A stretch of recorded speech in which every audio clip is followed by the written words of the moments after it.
Today, I'll walk you through how to enable a plugin from the Atlassian marketplace inside your Jira instance. By the end of this tutorial, you'll know exactly how to unlock useful features and integrations, giving your Jira even more power to help you and your team work smarter. Let's dive right in and get your plugins up and running. First, we need to access Jira's administration menu. Look to the top navigation bar in your Jira dashboard. You should see a little gear icon, often in the upper right corner. Go ahead and click that gear. This icon is your gateway to all of Jira's settings. If you're ever not sure where something is, the gear icon is usually a safe bet. Don't worry if the interface looks a little different depending on your Jira version. Atlassian does update their layouts occasionally, but the gear remains your best friend for configuration.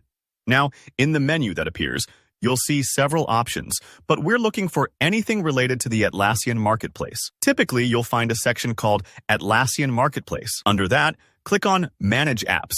Sometimes it might say Manage Add-ons, but both lead you to the same place.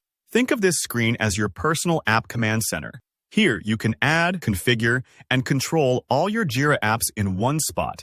Once you're in the Manage Apps section, Jira will load a list of all the apps that are currently installed on your instance. This might take a moment, especially if you have a lot of plugins. Be patient.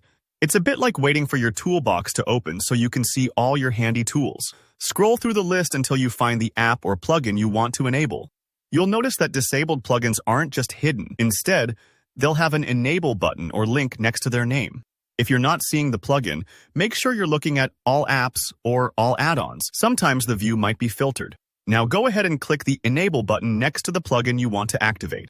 It's completely normal to pause for a second and double-check that you've got the right one, especially if your instance manages a lot of apps.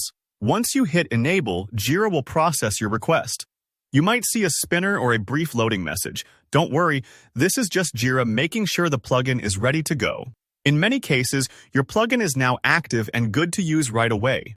But depending on the specific plugin, Jira may ask you to restart the system for the changes to fully kick in. If you do get this prompt, make sure you plan around it. A Jira restart will briefly log users out, and it's best to do this during a quiet time if you're working on a team instance. Think of it a bit like rebooting your computer after an update. It ensures everything integrates smoothly. And that's it. You've now enabled a plugin from the Atlassian marketplace in Jira, bringing new features or integrations to your workspace. If you ever need to disable it again, just return to this same screen and hit Disable for the plugin. Thanks for following along. If you found this tutorial helpful, please give the video a thumbs up, and if you have any questions, drop them in the comments. I'm always happy to help you out. Don't forget to subscribe for more Jira tips and tricks. See you in the next one.